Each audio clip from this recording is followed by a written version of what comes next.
We're trying to.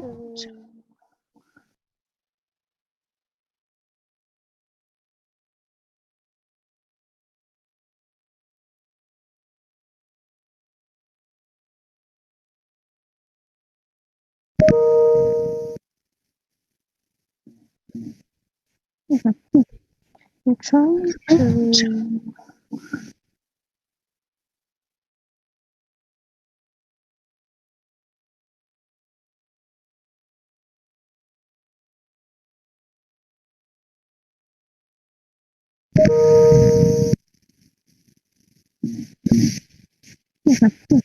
to. We're trying to.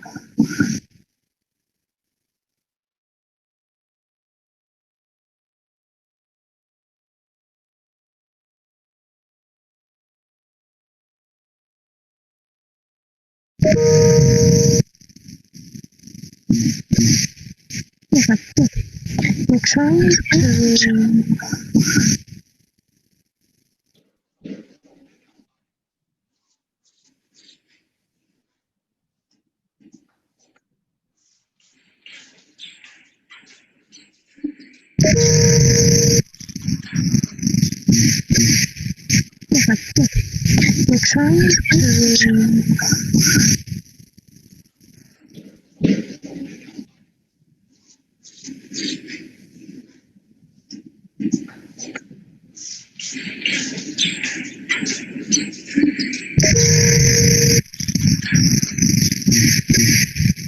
We're trying to. We're trying to.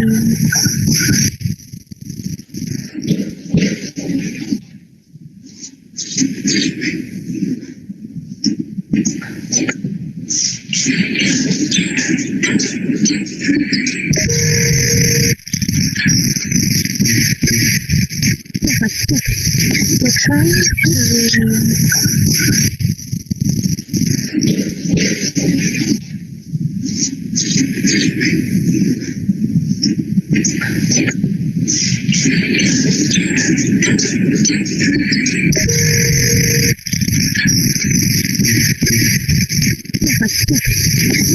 to.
Hi there. Good afternoon. Thank you all so much for making time to be a part of this particular session. It's been a while. It's been coming together for a while, and I'm really glad that everybody could make time to join us today. Welcome. It's all about a celebration today. We are going to be celebrating resilience. We're going to be celebrating boldness. We're going to be celebrating young entrepreneurs. We're going to be celebrating a community of people who are pushing the boundaries and trying to make things happen while still doing good as well. And for me, that's the most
Well, hello, everyone. I think that for a moment we lost Philip there, but we're thankful to have Philip join us today. As you all know, this is a digital age and we're in a new type of world as we speak. So my name is Jewel Thompson, and I want to take a moment to just welcome you once more on behalf of the Ashesi Venture Incubator. You're in for a treat, and we're excited to have you all join us here.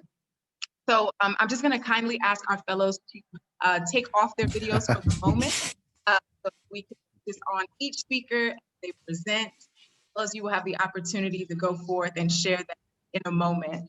We have Philip back with us, so bear with us as we yes, get through I'm some of so the sorry. technical challenges, and we'll move forward from here. Thanks so much. Go ahead, Philip. Hi guys. Sorry about that. Like I was saying, today is really about a celebration. It's basically just a celebration of some very incredible individuals who are pushing the limits, who are resilient, who are bold, who are basically just trying to do the very best they can within a community and a society that sometimes makes things a tad bit difficult, but it's always nice to know that we have some very resilient individuals amongst us who are always pushing the boundaries. I remember a couple of Tuesdays ago, sometime last year, when Gordon and Jewel were in my studio, were talking about this vision that they had, and they had this vision for entrepreneurs. And at the time, I was still trying to understand it from like a radio show point of view, radio show host point of view. But seeing what has happened over the period, if you followed them on Instagram, which I did, you followed all the work that they've done, you will understand, where they are, where they've come to. And it's really fulfilling to see all of this come together so well. So after completing a year-long business incubation experience, the inaugural cohort of the Ashesi Venture Incubator are preparing to take their businesses into the next phase. And we're going to hear all about it. And for me, I'm all here for it. I'm so psyched up for it. You won't believe it. But it's really, really nice to see. Today's theme, or the theme for the celebration today, is celebrating hybrid entrepreneurs who do good while doing well. And clearly you can see from there the importance of not just doing well, but then doing good as well. And it's going to be a great celebration. It's going to be a great conversation we're going to have. And I can't wait to hear from the core. Now, the provision of business development services by Ashesi Venture Incubator enabled them to test and validate assumptions about their markets, which led to strengthened business models, which they're going to be speaking to us about today. And they were mentored through development of various strategies and projections, and they participated in professional development sessions to uncover their unique leadership styles. And today we're going to be joining in this celebration of young entrepreneurs of the inaugural cohort who have successfully completed their incubation.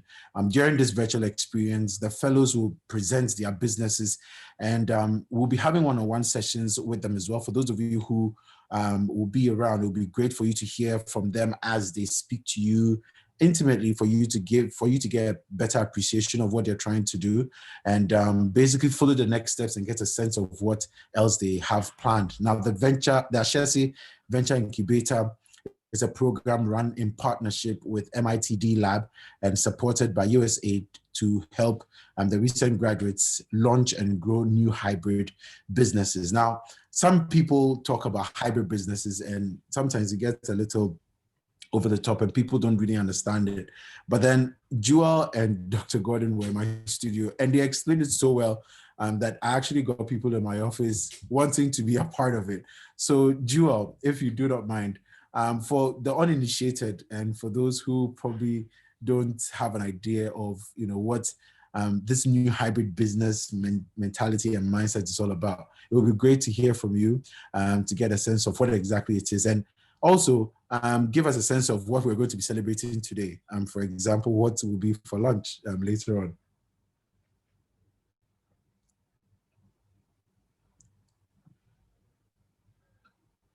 Excellent. Well, hello. So when we're talking about this hybrid model or this hybrid entrepreneur that you're going to learn more about today, is that we're speaking to the entrepreneurs that have a business model that's not only in the sense commercial revenue generating, but has a direct focus on social impact and social mission. So there's a creation of social value as well. So we've decided that within the integration of our particular incubator, we're focused on entrepreneurs who not only want to do well, also do good. And what this means is that, yes, we want them to make money, of course, to help transform their economies, but then ensure that their businesses also are finally integrated with processes, systems that do good. So whether that means you're hiring with the intent of having some level of gender equity, you're ensuring that your practices are extremely sustainable and not harming the environment. All of those are considerations for the types of hybrid business models that we want to see and we feel can truly transform local and regional economies here on the continent and of course in our respective countries. So this is a new type of entrepreneur, which speaks to our name of the project, Next I, New Entrepreneurs Exchange for Transformation. So mentors you're going to hear today are early stage. A lot of them, much like Philip mentioned, came to the incubator just out of validating their businesses.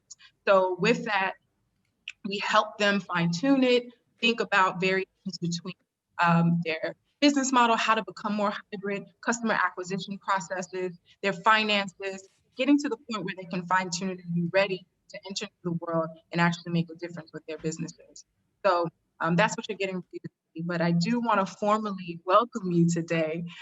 So good afternoon, of course, good morning to those of you joining in from a more global landscape, because we all, in a sense, are global citizens here. So we are honored that you're joining us for this momentous occasion.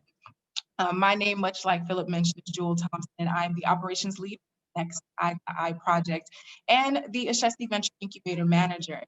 And I want to let you know that, of course, this incubator is part of an integral component of a larger project, which is Next I2I. And we do that in collaboration collaboration with MIT D Lab, and this project was funded by a generous donation from USAID. And our vision is to accelerate local potential, and we're doing that through the development of this incubator, through the execution and dissemination of lean research, which also component of our incubator, and of course, bringing together key ecosystem players here within Ghana, and of course, as we expand across Africa, help support these young entrepreneurs. And with that being said, I also want to take to acknowledge our Ashesi community in which this project lies. It is the vision of founder of Ashesi, Patrick Arua, who wanted to create these ethical entrepreneurs. And for us, we feel as though the incubator is an extension of that vision because it closes the gap of the already burgeoning entrepreneurial community that runs on in Ashesi. So all of these students were already starting with these ideas on campus, and this was a way that they can continue these ideas post-graduation. So it gave them an opportunity to say to themselves, I'm gonna take a risk, I'm gonna take a chance, and I'm gonna be bold because I believe in my vision enough. So we provided them with financial support for the month in a way of them completing their national service, focusing on building these resilient businesses.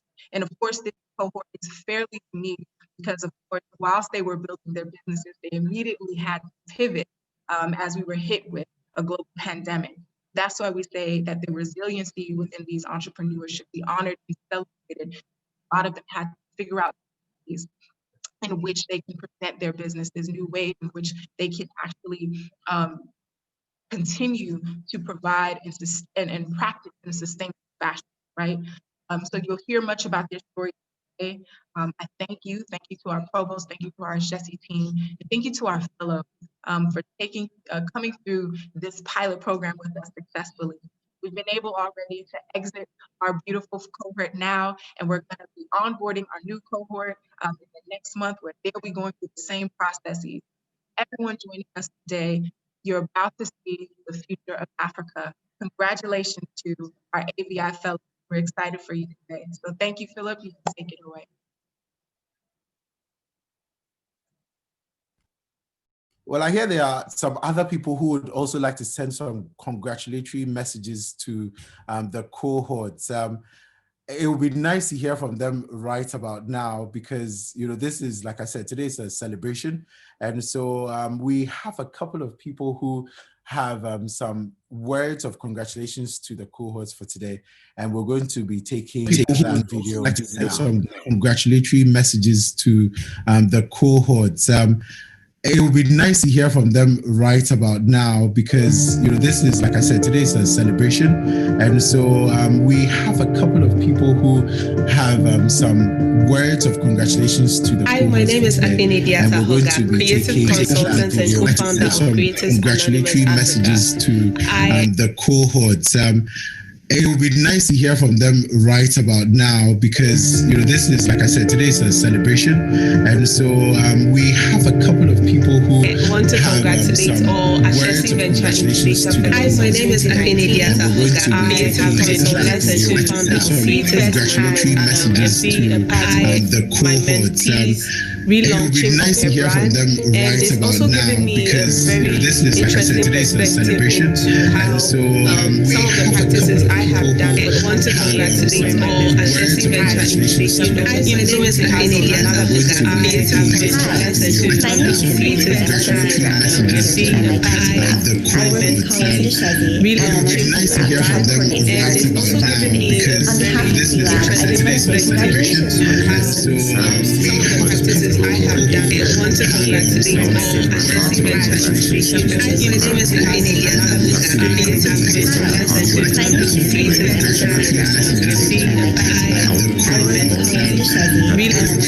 of their brand, and it's also given me a very interesting perspective into how some of the practices I have done. I want to congratulate all Ashesi Venture Incubator. My name is Afeni Diata Hoga. I have been consultant and co-founder of Creators.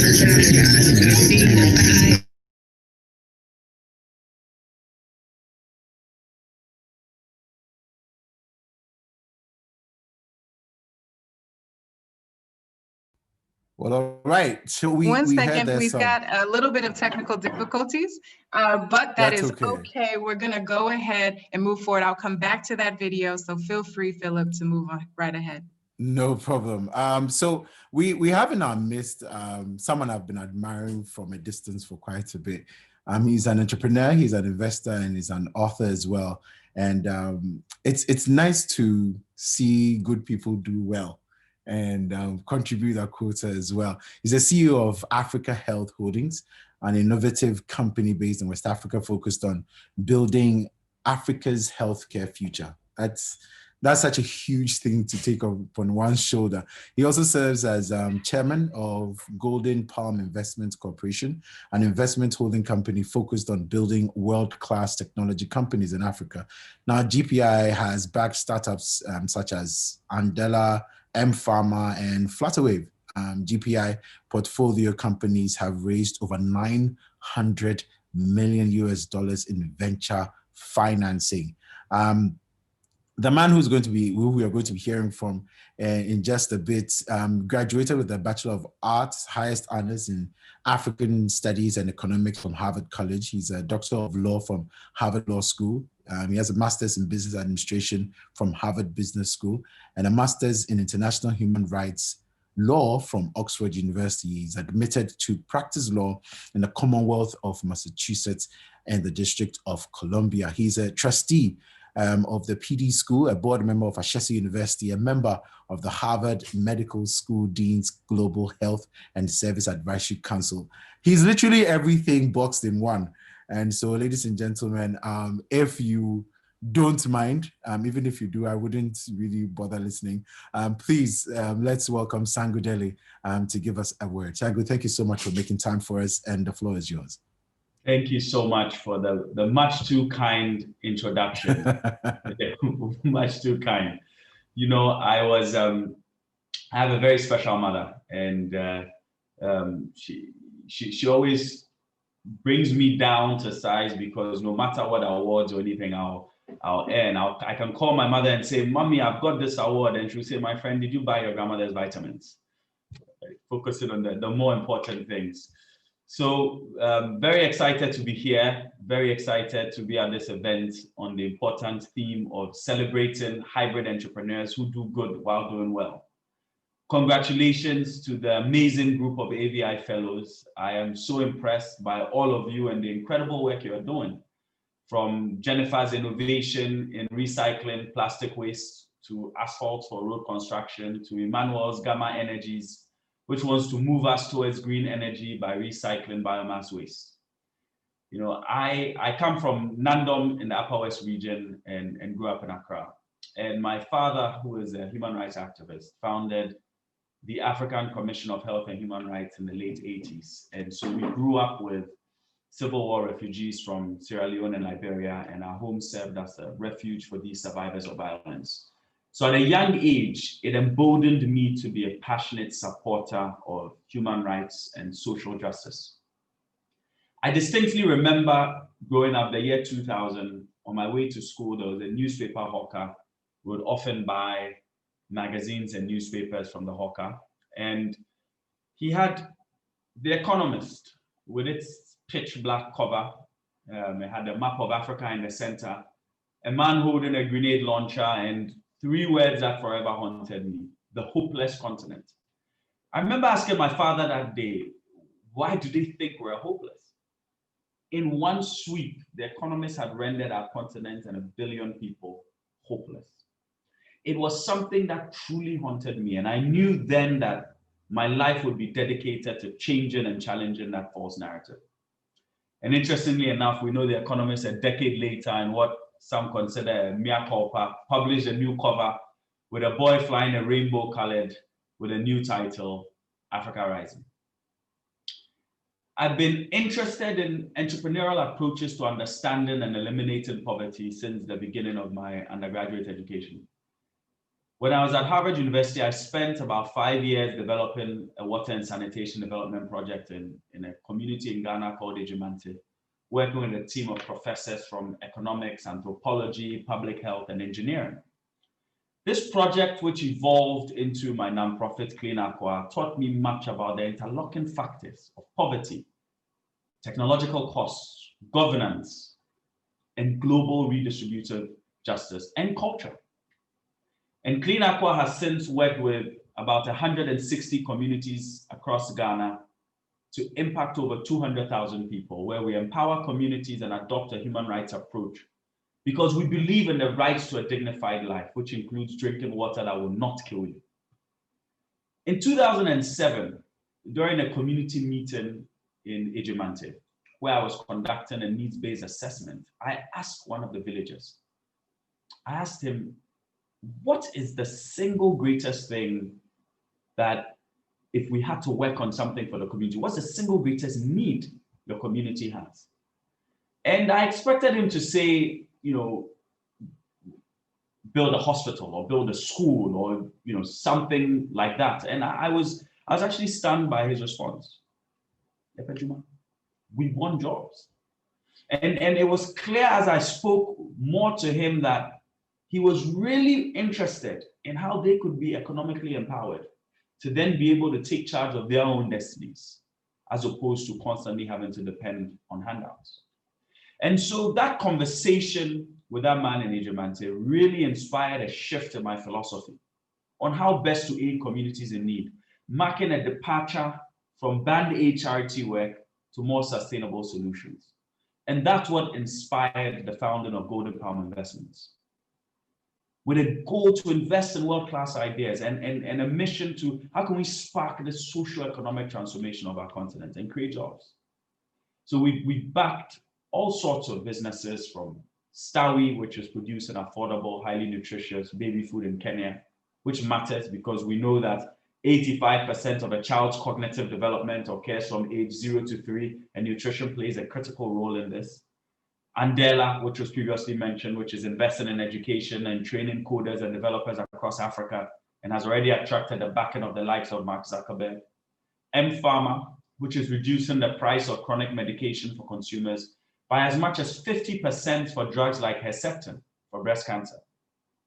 GPI portfolio companies are having significant social and economic impact across the continent. And GPI has taught me that we can create ethical businesses that do well and do good, providing returns for shareholders and investors, jobs for our communities, and products and services that fulfill the needs and demands of our society. We must appropriate capitalism on our own terms as Africans. Because with 6 of the 10 fastest growing economies in the world, in the region, Africa today is easily being called the final frontier, they say, for growth. But this Africa Rising narrative, we know, is more complicated than what it seems. There's nuance in it, because we also simultaneously have 7 of the 10 most unequal countries in the world. And projections by the Bill and Melinda Gates Foundation show that by 2050, 90% of all the people living in extreme poverty globally will be in Africa, with the vast majority of them in Nigeria and DRC alone. So it's not just about economic growth. We must also pay attention to shared economic prosperity. I spent 7 years traversing the nooks and crannies of our continent. I visited about 45 African countries doing research for my book, Making Futures. And during the research, I saw a promising narrative of Africa through the eyes of young men and women like you, the AVI fellows, taking charge of their destinies and building business enterprises and innovative nonprofits with a different focus, not just aimed, as Jewel mentioned earlier, at just generating economic value and creating revenues and creating financial profit, but the mission was mission driven. There was impact embedded in it. So it wasn't just a situation of, okay, I'm a big company going to make all this capital and I'll take some of that capital to give back. No, within the actual business model of these businesses, you're seeing this rise in entrepreneurs who want to ensure that the day-to-day of that business incorporates doing good. And so doing good allows you to do well, and in doing well, you're doing good. It's truly extraordinary, and I'm moved by what all you ABI fellows are doing and how you're taking this up. Because we've seen that, look, technology and globalization are transforming the continent, and they're equipping young entrepreneurs of this generation with tools to build enterprises that could not have been possible decades ago. But at the same time, technology is not a panacea.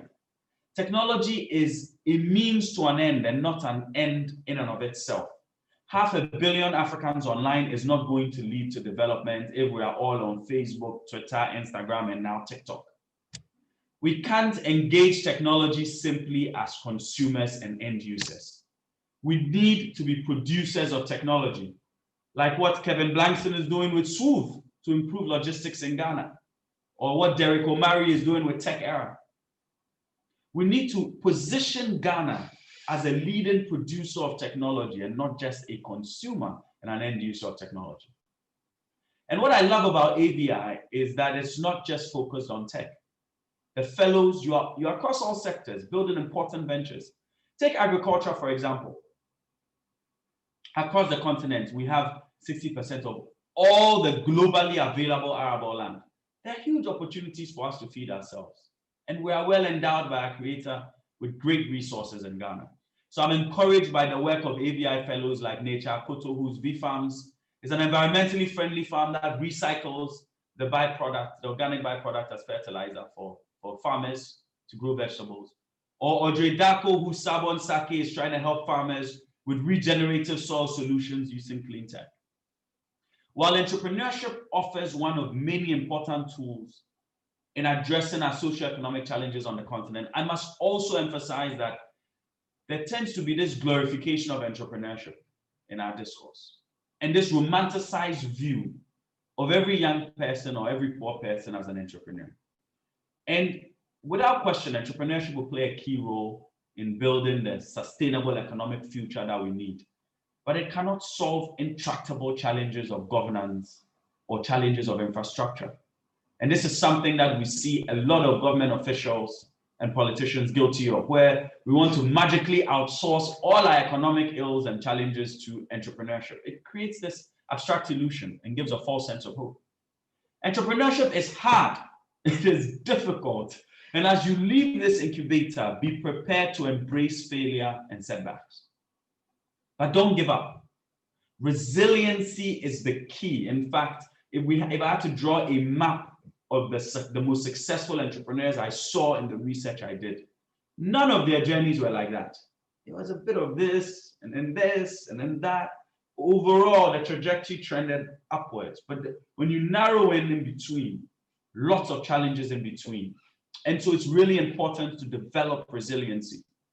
But let me also warn you, next year will be 15 years since I started my entrepreneurial journey with GPI. And I'll tell you that it can be a lonely path. It's challenging. You carry the weight of the problems with you when you go home, and you can't turn it off. If you're working for someone else, you close at 5, you can go home. You can forget. But when you're responsible for paying staff and it's responsible for ensuring that the business runs, you can't just turn off. And this can affect your mental health. So please pay attention to mental health. You are your most important asset to your business. Create supportive networks with other entrepreneurs. This cohort, stay in touch, support one another, seek help if you need it. And always remember that being vulnerable about your challenges does not make you weak, it makes you human. So if there's the only takeaway you take away from my talk, please let it be this, that take care of yourselves on this entrepreneurial journey. Take care of your mental health. You know, in Ghana, it can be very easy for us to be cynical and complain about the challenges we face. But it's more important for us to take an active role in shaping the political, social, and economic transformation of our country, and indeed our continent. As all of you, the ABI fellows, are exemplifying. And that's why programs like this incubator, the Ashesi Venture Incubator, it's so important because it helps equip entrepreneurs with the skills and the support they need to be able to scale their enterprises. And I am moved by the specific focus on this hybrid model. because we know that all the businesses you're doing are solving important, critical problems and will positively impact society and the environment. So to me, you're not just entrepreneurs, you're also philanthropists. And I say philanthropists, a lot of times when we think of philanthropy, we think it means you have to be old and rich. Or as a friend jokingly put it to me the other day, if you're giving away lots of money, maybe you took too much in the first place. But the word philanthropy, which actually means love for humanity, was first coined by the playwright Ashesi in Prometheus Bound in 5th century BC to describe Prometheus' character as humanity-loving, philanthropos tropos, for having given to the earliest proto-humans who had no culture, fire, signifying technological advancement, and blind hope, symbolizing optimism.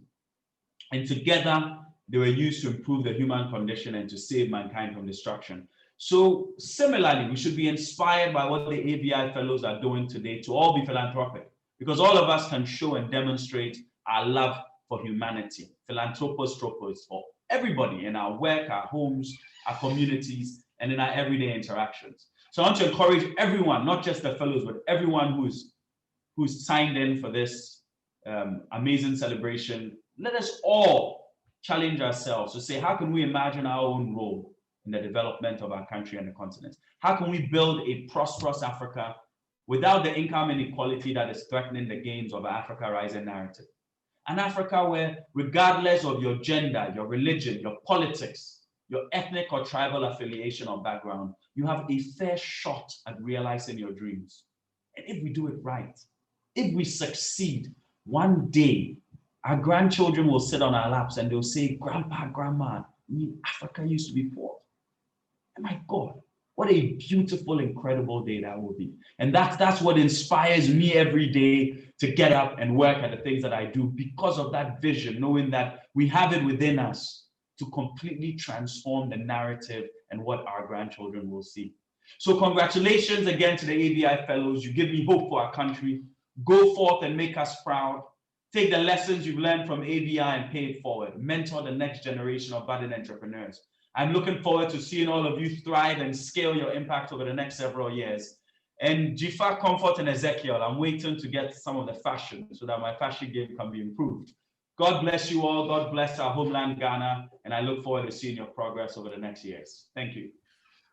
Thank you so much, Sangu. Thank you so much. I don't think you have a problem with your fashion sense. You clearly have no problems with your fashion sense. But, I mean, some of the things that you spoke about, it's just incredible. Mission-driven, taking charge, for example, rising as entrepreneurs, doing good and doing well, paying attention to networks. And one of the most important things that you said and that you talked about, paying attention to your mental health as well. Because I think for a lot of the entrepreneurs I personally have had an interaction with, sometimes they don't pay enough attention to their mental health. And it's great that you do include that. Thank you so much.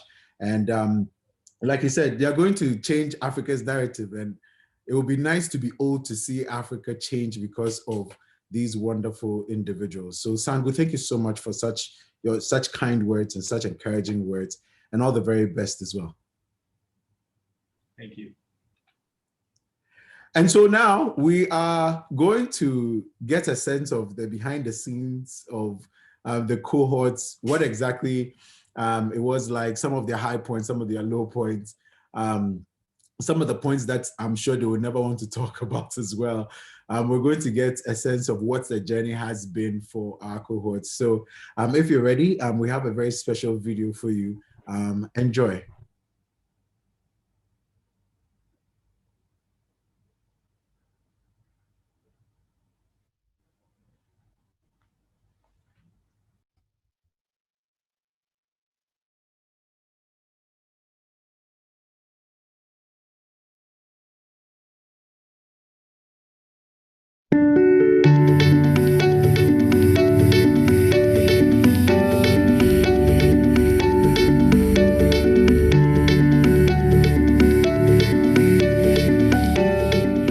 It's been a wonderful experience.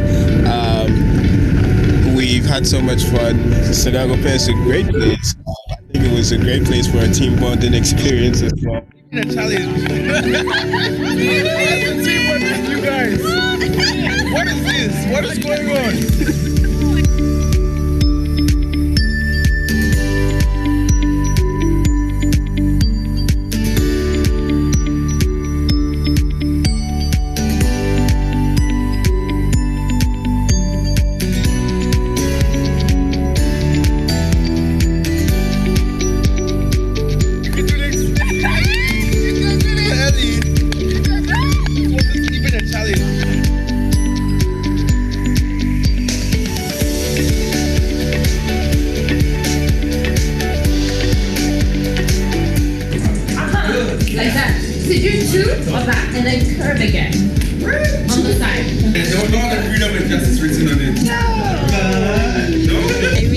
enjoyed my time at Sugakope. It was informative, interactive, and fun.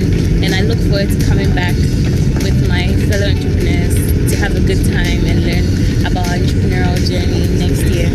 You know, Audrey was telling me how much of a great experience she had to. Maybe she was to share. It was great. Simply great, actually. It was amazing. Yes. Yeah. Thank you, ABI. Thank you, ABI. Merci beaucoup.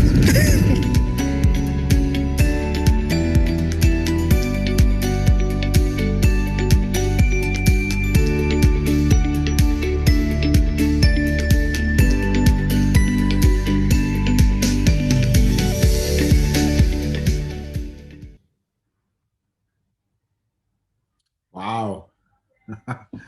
Wow, incredible. What a journey these students have had. Now I wish I was part of it, but hey, maybe my time will come at a later date. But yeah, it's been a wonderful journey for them. And I don't know if you're ready, but I am ready to have a sense of what their journeys have been like, and also what they are actually going to be bringing to the world and the solutions that they're going to be bringing to the world. And so I'm going to start off by getting into the conversation with two people. I'm going to first of all start with Comfort. They are basically targeting plastics, a focus on SDGs 9, 11, 12, 13. And we're going to be meeting Comfort and Jennifer, but we're going to start off the conversation with Comfort. Comfort, how are you doing? And thank you so much for making time to join us. And congratulations, first of all, for how far you've come. And I can't wait to see what the rest of the journey will be like. So please, take it away. Good afternoon. I'm very fine. Thank you.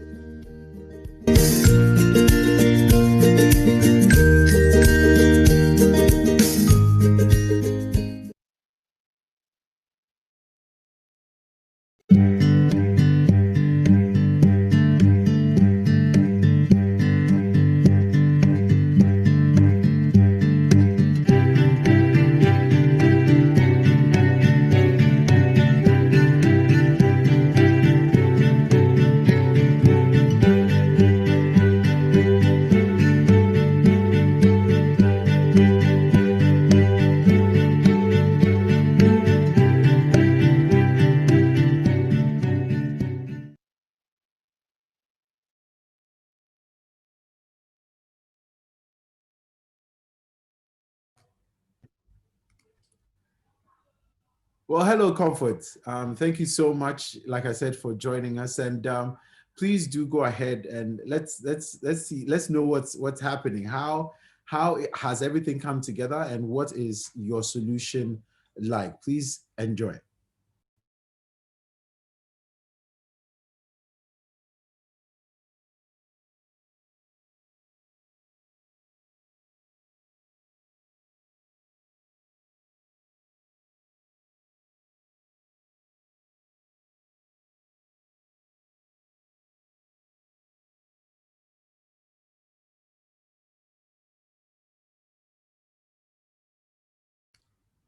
Hello, Comfort. Can you hear me?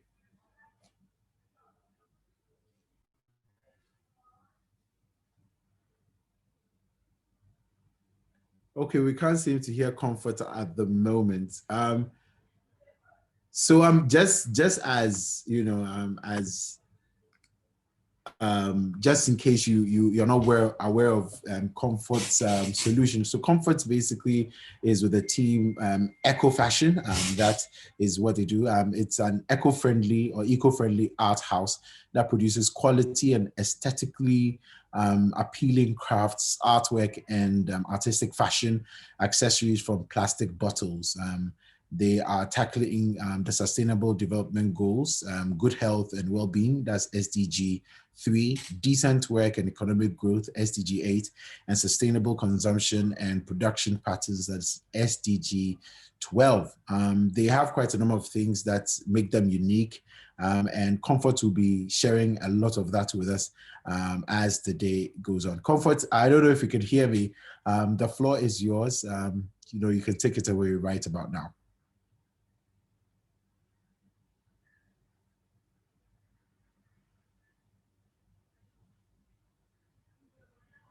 All right, so we can actually come back to Comfort and Jennifer. This is the world that we live in. We thank everyone that we will work through these technical difficulties. So everyone is in different points in Ghana, so it's a bit challenging. So we're gonna move on to our next panel. I'm gonna go ahead and share that with you all in a moment. We'll start soon with David and Jifa. Brilliant. That's great. So David and Jifa are basically focused on sustainable fashion. A focus on SDGs 5, 8, 10, and 12. So we're going to be meeting David and Jifa in just a bit. Hello. Hi, David. Hello, how are you doing? I'm doing pretty good. Wait 1 second for me, okay? No problem.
All right, so welcome to panel 2 on sustainable fashion and conscious media. And we're going to be meeting David and Jifa, who are going to walk us through that. David, if you can hear me, the floor is yours. Please, let's see how a conscious media is possible. People say it's not possible, but I'm guessing you have a thing or two to say about that. Yeah, thank you very much. My name is David Bueno, co-founder of Beautiful Story Studios. To kick off, Beautiful Story Studios is a production company, and what we believe in is quite unique. We're a production company, and we deal with both photography and filmmaking. So we don't only tell stories, but we tell beautiful stories from the African perspective. And through our work, just like Sango was saying, through our work, we also have a very similar vision where we seek to inspire Africans both on the continent and in the diaspora to be proud of their heritage, recreating and retelling our stories through a very modern cinematic African storytelling perspective. So the problem a lot of we deal with as a continent is that we've been misrepresented in media over and over for generations, and that's how come we are tackling SDG 16. So in the media, we find Africa being represented in so many different ways. And one of my favorite quotes by Chimamanda Ngozi is that the single story creates stereotypes. And the problem with stereotypes is not that they are untrue, but they are incomplete.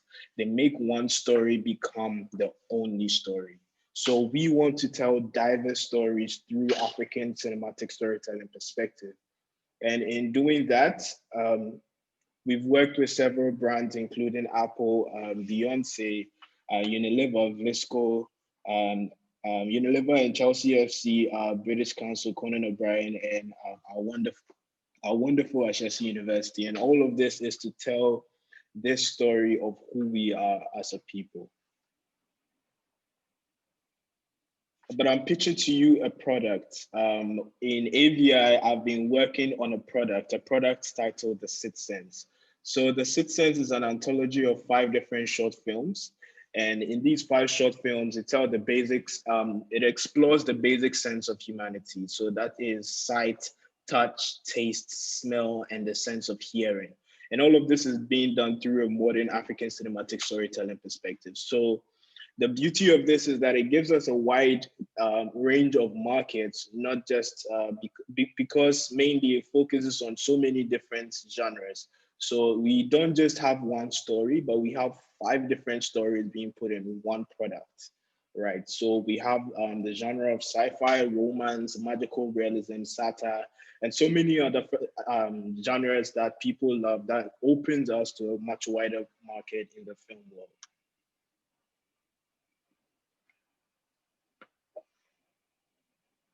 So over the past couple of 3 years, we've built great traction for ourselves with the people that we've worked with in promoting our business and in promoting the African narrative. I've been featured on BBC, and I have a TED Talk where I share a lot more about our work and the things that we do and we aspire to do. And in the same sense, within the past 3 years, I've been able to acquire a network that can put me in the right room for a distribution deal, provided we have a product, because we believe sincerely in being able to create the right stories. And within these years, we've been working on this such that we have also amassed a network with key industry players in Africa and beyond.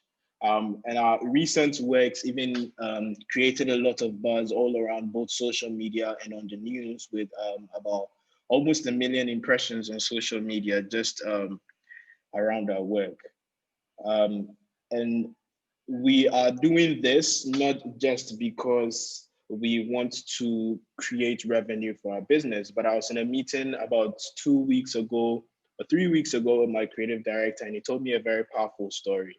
He told me that when he was in somewhere around the 1st grade, he was called in front of his class with by his teacher, and they asked him, what does he want to do when he grows up? And Tony said he wants to be an astronaut, and the entire class laughed at him, right? Because they believe that being born and raised on the continent, you can't be an astronaut. And having to create these things is why I find it so important to be able to tell these stories of ourselves, to be able to let people realize that being African is enough. Being African, you also have the power to be as resilient and as confident in yourself and to be able to do unimaginable things. And that's exactly what Beautiful Story Studio stands for. Thank you.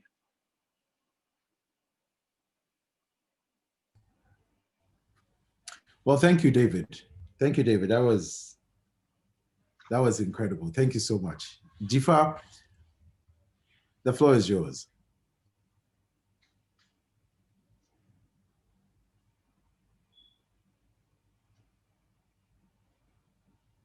Well, David, while Jifa gets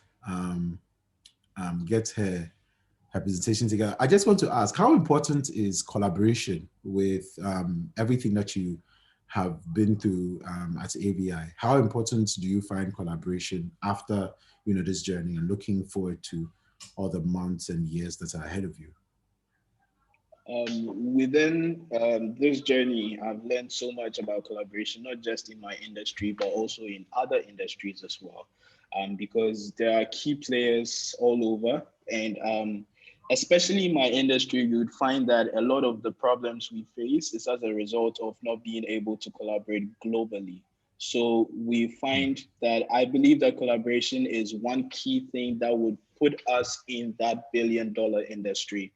Because if you watch some billion-dollar movies, you'd find that the big studios are always collaborating with the small studios, and they are always making all that amount of money just because of the end credits. When you look at the end credits, there are thousands of people on there, and that is all part of it's a key player to be able to tell that great story. You can't do it alone. You definitely need collaboration.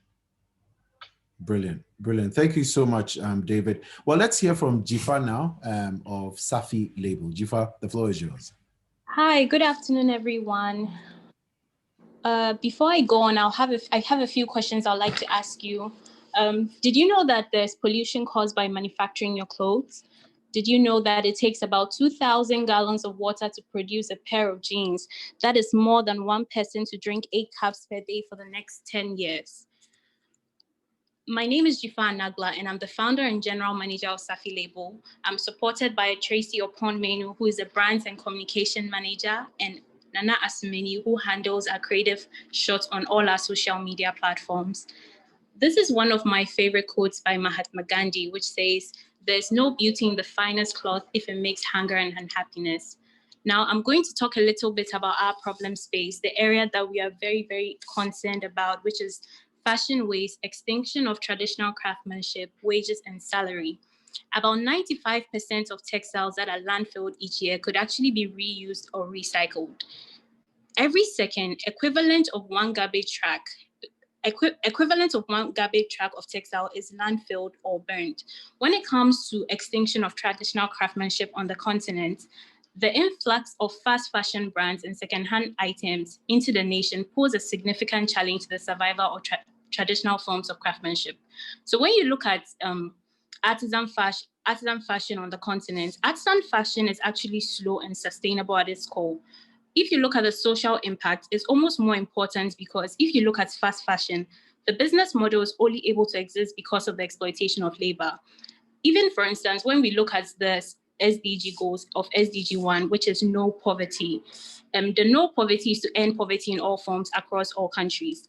And if you look at the fashion industry, which is the largest industry, valued at over 3 trillion, yet an estimated number of 98% of fashion workers do not make a living wage. This means that 98% of workers are being held in poverty because of practices of our industry. And this is something which is of high concern, a big concern to most of us in this sustainable fashion industry space. So now I'm going to talk about our solution. Who are we and what are we trying to do with this whole issue of sustainability? So we are the makers of responsibly crafted apparel, accessories, and home goods that support artisans in low-income communities of Ghana. So what we do is our production process involves the use of plant-based dyes in the manufacture of our hand-woven fabrics, sustainably sourced leather, and textile waste, which preserves the age-old art of hand weaving to fashioning handprint materials. So each product is distinctively crafted for our customers. What is attraction? So how did we get to Safi Label? So the brand originally started back in 2018, which started as a bag design brand drawing on inspiration of the African culture. But in 2018, we began to realize what was happening in the fashion industry space. We were very concerned about the impact of fast fashion on in our landscape, and we decided to take some measures. So that's when we began to repurpose old denim clothes and inculcate them into our collection. We started to eliminate plastic bags. We partnered with community weavers to manufacture all our hand-woven fabrics. And recently, in July, that is when we rebranded as Safi. So Safi means key in Ewe, which is my native Ghanaian language. And I'm using my business as a tool to unlock opportunities for artisans in low-income communities of Ghana. These are a few sample products, which are hand-woven fabrics and hand-dyed fabrics, which we made during this COVID period to enable customers elevate their home and workspaces. And these are a few of our leather luxury handbags. Thank you all, and join us on our journey to a sustainable lifestyle. Wow. Jifa, can I have one of the bags, just because I am migrating today? Especially the red one. It looks really good. Thank you. Thank you so much. Wow. What has been the appetite of audiences to your products? Do you sometimes get those awkward questions about what is this bag made of and things like that? What's been acceptance from people? Yeah, that's pretty interesting. The thing is, when we started, we didn't have all these ideas and things and even know a lot about the whole fashion industry. So what we realized is, particularly millennials and Gen Z are more concerned about who makes their product, what their product is made from. So that was what even inspired us to be more sensitive or more cautious about what goes into the bags. So we tend to get a lot of those questions now, and we are beginning to attract our target markets, which are Gen Zs and millennials, essentially. I see. Well, all the very best to you. We'll be interacting with you, of course, in the breakout sessions as well. So now it's time for us to dive into and focus on equitable access to tech. Now that is something that gets me going. So let's meet the individuals who will be walking us through that right now.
And yes, we are creating equitable access to technology. And it's such a pleasure to meet these two, Kelvin Degwache and Kevin Blankson. They're going to be walking us through. So let's start off with Kelvin. Kelvin, I hope you could hear me. The floor is yours. Please go for it.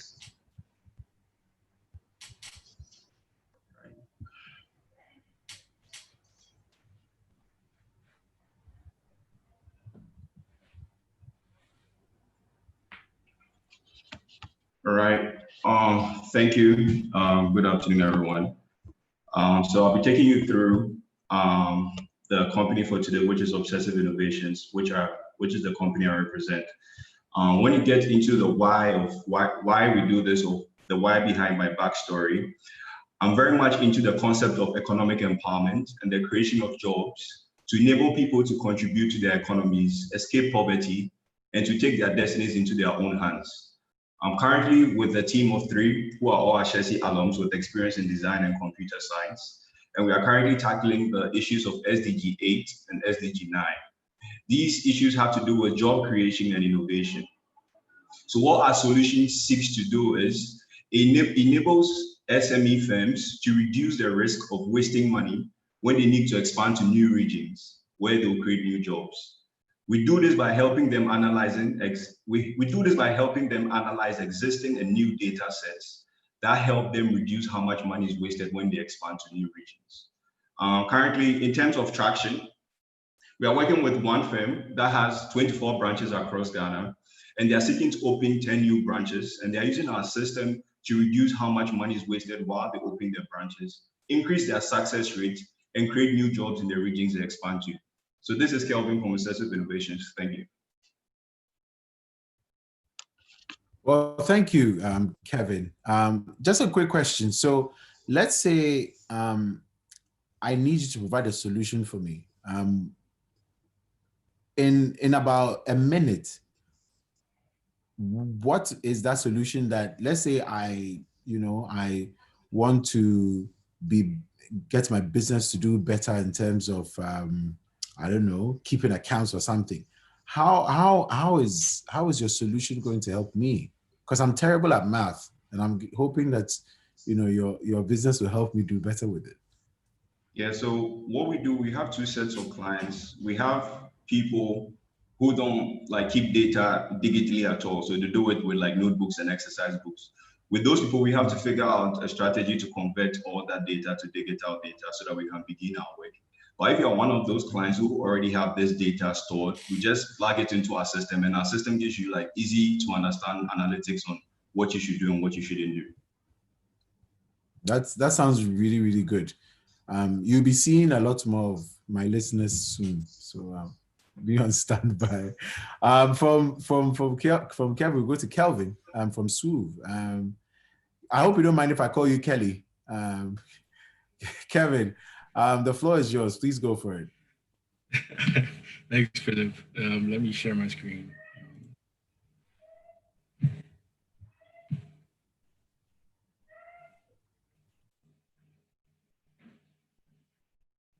Can you all see my screen?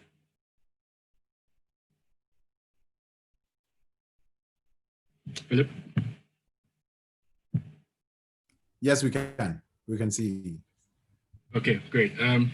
Philip, good afternoon, first off, and thank you for being here today. I'd like to start off by talking about how businesses operate. There's been a change in how businesses operate from the physical space into the online space, and this has been made available due to the progress that technology has made in the market. And so, in our belief, there are three things that businesses need to successfully operate online. First one being marketing and sales, and this has been taken care of by social media. So Facebook, Instagram, Twitter, and all the other social media and social networking platforms. When it comes to payments, you have products like MTN's Mobile Money, or the entire mobile money platform, Paysa and Flutterwave.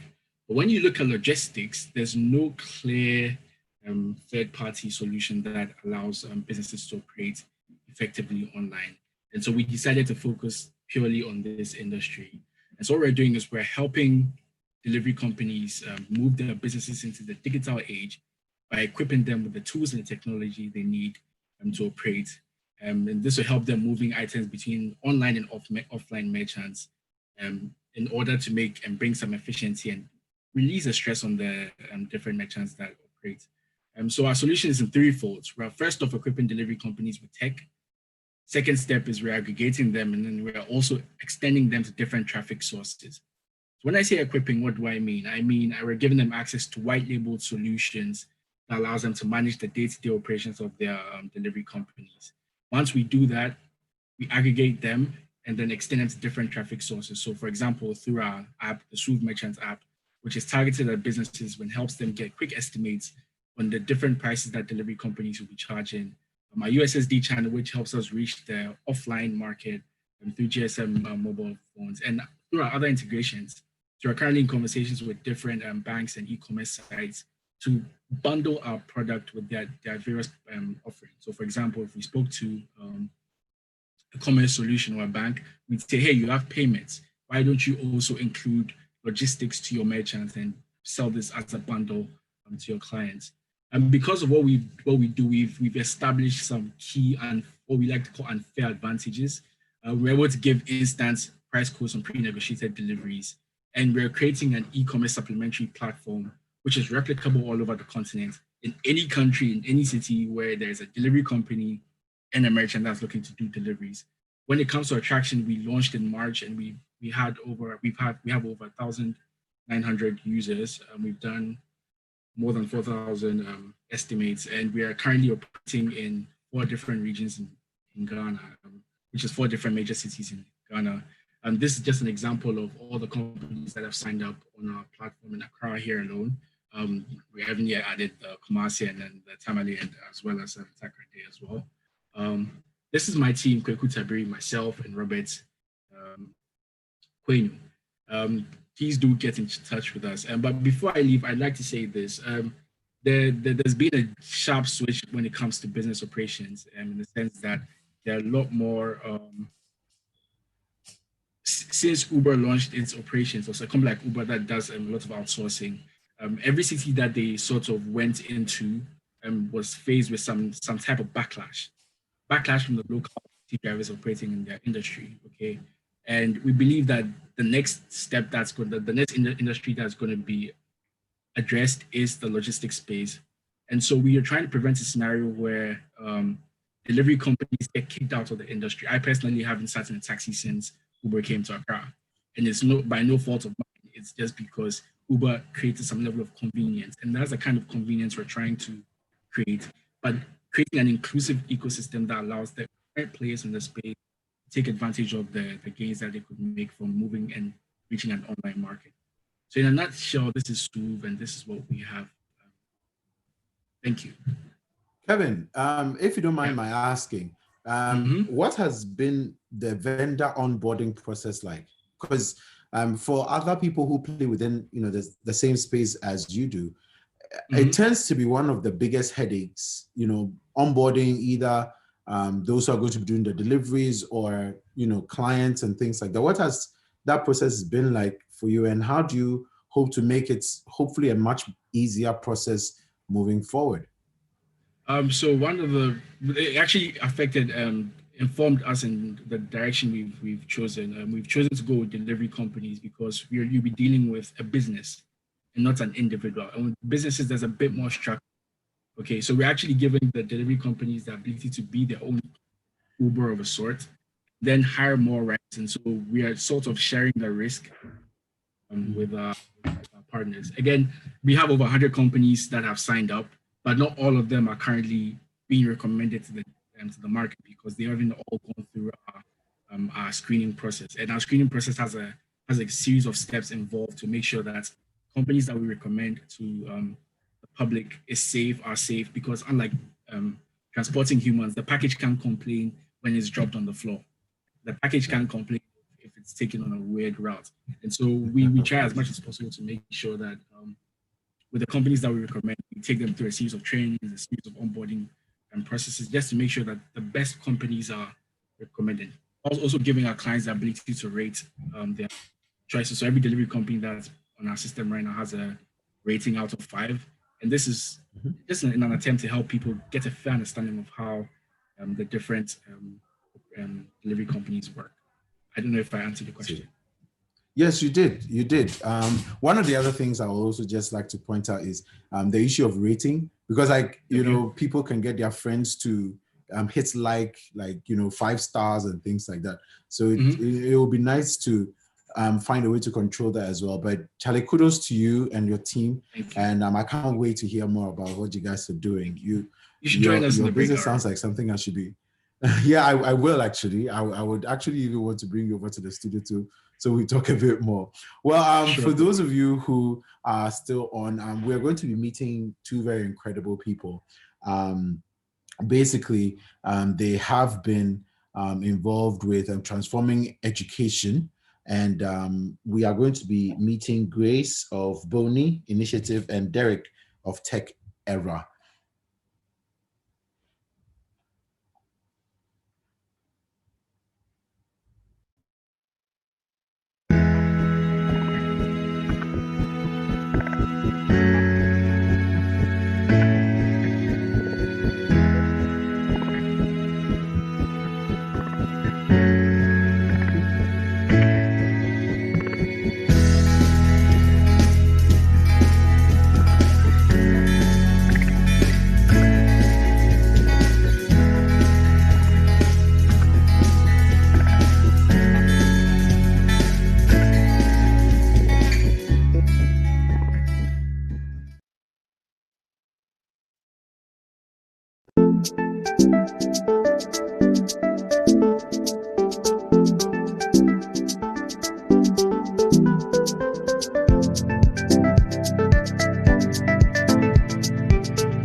Well, Derek, thank you so much. The floor is yours. Please go for it. Thank you so much, Philip. My name is Derek, and I am the founder of Tech Era. I'm very excited to be here with everybody. Okay, I want to crave your indulgence. I want you to imagine a woman or a lady using this for just a few minutes. So this is the world we have created, especially in Africa, where most of our products, life-changing products, services, policies are not accessible to a large group in our communities. A typical example is in education. A government policy like free SHS, government policy like FQ, which is supposed to ensure that every child is in school. But in Ghana, we have 8 out of 10 children, more than 80% of children with disabilities who are currently out of school. And it's 90% in Africa. And in Ghana, only 5% of the children with disabilities in school get into tertiary education, even though we have free SHS or even though we have free compulsory basic education. Similarly, there are very amazing products, life-changing products that never get used by a large number of groups, which is persons with disabilities or inaccessible groups. Now, it's important to know that about 1 out of 7 of your customers or beneficiaries are disabled. And so if you have them not using your product, it means you're not reaching about 15% of your entire customers. And it's also important to know that access does not only apply to disability. Many people think that you only need access when you're disabled. But let me remind you of the moment when you were watching your favorite movie and it was in Greek, but you had to turn on your subtitles or captions so that you can be able to understand. Or let me remind you of the time you were driving when you had to use your rear mirror. That simply is access. But unfortunately, our children with disabilities and persons with disabilities cannot access life-changing services like education and employment because we have just failed to create that. Now, this is why Tech Era exists.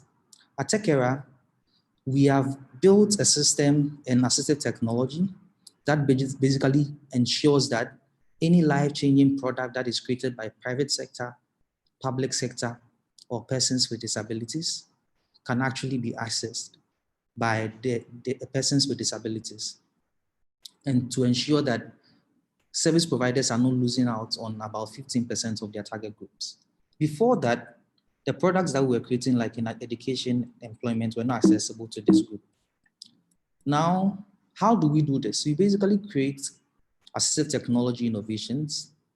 We also provide assistive technology integrations for private organizations, public organizations, international development organizations.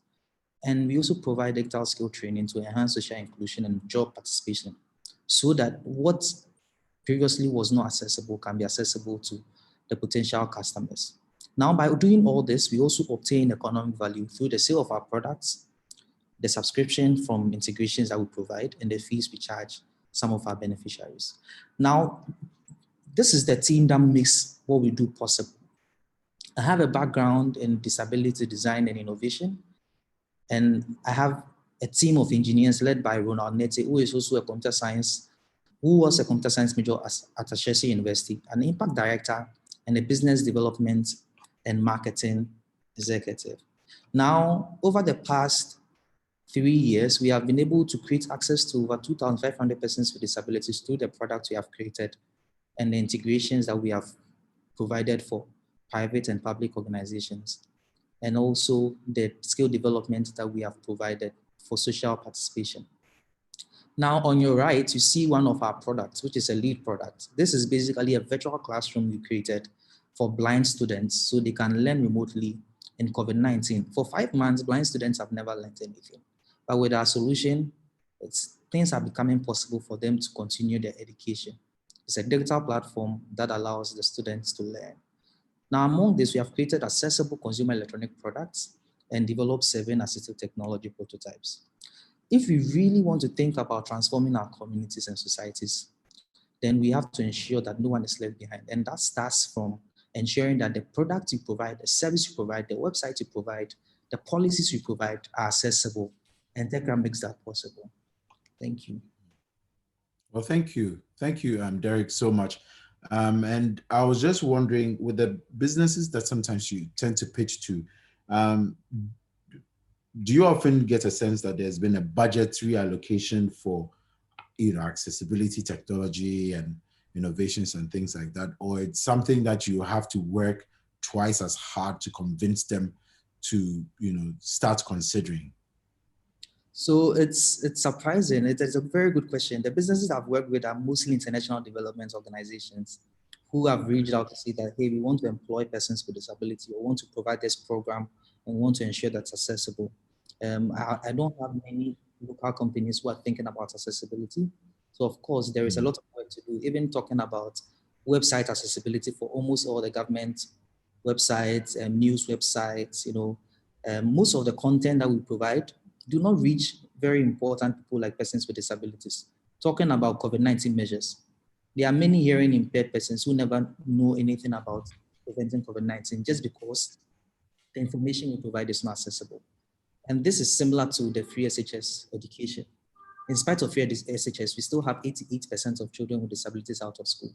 And so there is a clear gap that exists in terms of ensuring that whatever policy we provide, we have the technology that is going to make it accessible. And that's why we exist to bridge that gap.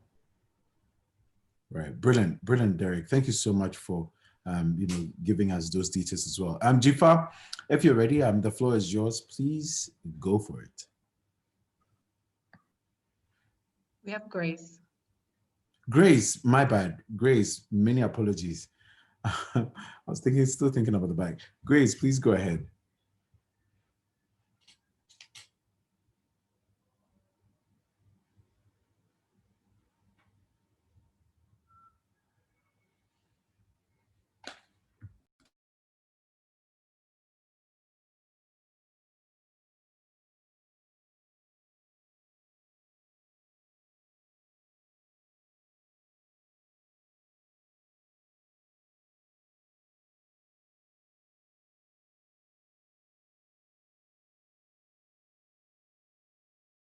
Thank you so much, Philip. Sorry, I missed a few things. And thank you so much, Derek.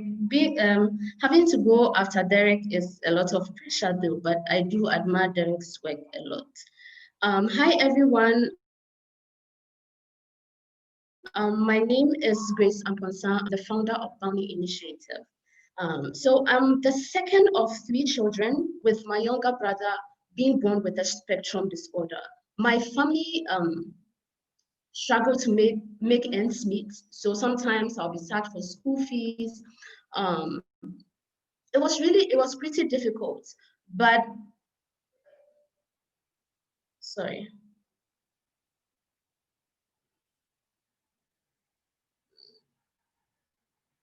So sorry, I realized I wasn't sharing my video, so I would start again if you don't mind, Philip. Sorry. So this is Grace Amponsa. Yeah, this is Grace Amponsa, founder of Bounty Initiative. I am the second of 3 children. I have a younger brother who was born with a spectrum disorder. And with my family, we really struggle to make ends meet. Because of that, sometimes I was sacked for school fees, amongst many other things. But I was very lucky. I had a lot of mentors, people who really took genuine interest in seeing me succeed. At the end of the day, I completed Ashesi University on a full scholarship from the MasterCard Foundation. And currently, I am on the Schwarzman Scholarship Program, which is one of the most prestigious scholarship programs in the world. Just like me, I believe that, just like me, there are a lot of girls out there whose parents cannot make ends meet, and they are really struggling. There are millions who are dropping out of school because of poverty, and there are others who would never be able to enter the classroom. And this is coupled with a lot of cultural barriers and social barriers. As we see today, there's so much social media, and then a lot of girls are pressured to do things that their friends are also doing. And also in many households, girls have been socialized to have very little ambition. So our organization, Bounty Initiative, focuses on building character, entrepreneurial drive, and sexual reproductive health knowledge among adolescent girls, so they can rise above their social, financial, and cultural limitations to become agents of change in their society. We envision a world where all girls have adequate resources to unleash their full potential. How we do this is we go to the schools, these girls fill application forms, and then they are taken through this 1-week non-residential training that we have for them, focused on character building, entrepreneurial leadership, and sexual reproductive health. After they finish the program, they are open to receive various forms of opportunities in the form of lifelong mentors, educational and leadership programs, and also just a community to build them to reach their educational and career goals. We have an amazing team. We are lucky to have on our advisory Sally Uforiabwa, who is the National Director for Comfort Ghana, and she has 10 plus experience in girl child education. We also have Nazareta, who completed Ashesi University. She interned with Bank of America, and she has a passion for poverty alleviation. Nazareta is actually on the Ashesi Venture Incubator program. We have worked with about 120 girls from 9 different schools.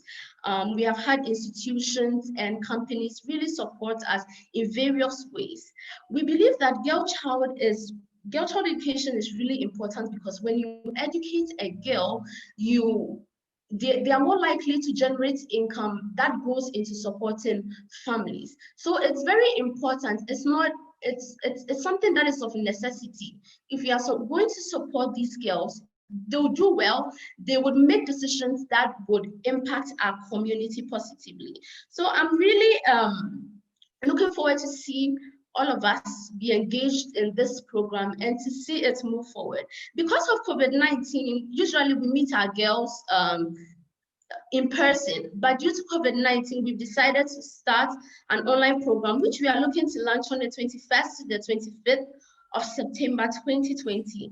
And we look forward to seeing how this works. If you are here, you have an adolescent girl, please don't hesitate to enroll them in our program.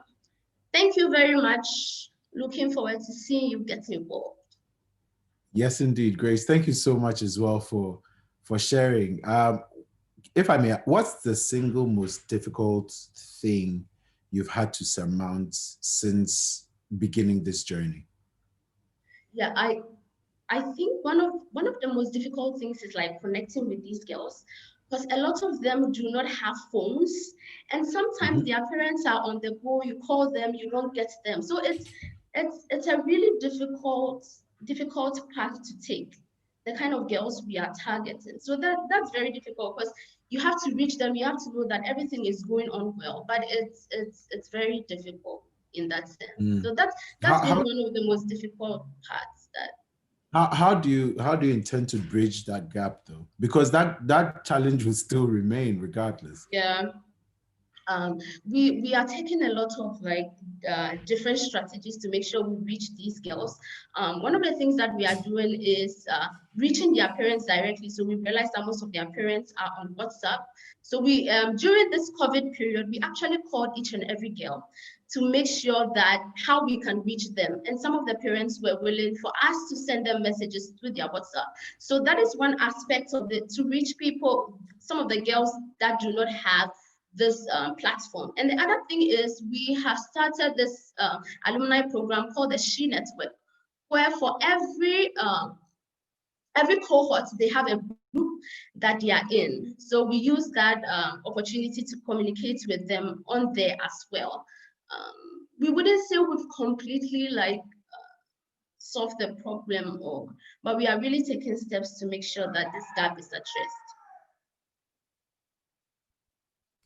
All right. Well, thank you. Thank you for the efforts, first of all, Grace, and thank you for the spirit to actually still push it to achieve even more. Thank you so much for sharing. Our next group will actually, there are 3 individuals. Yes, there are 3 individuals who will be joining us in a bit. They are focusing on sustainable agribusiness and eco-business solutions. This is exciting stuff.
Well, climate change mitigation and sustainable agribusiness.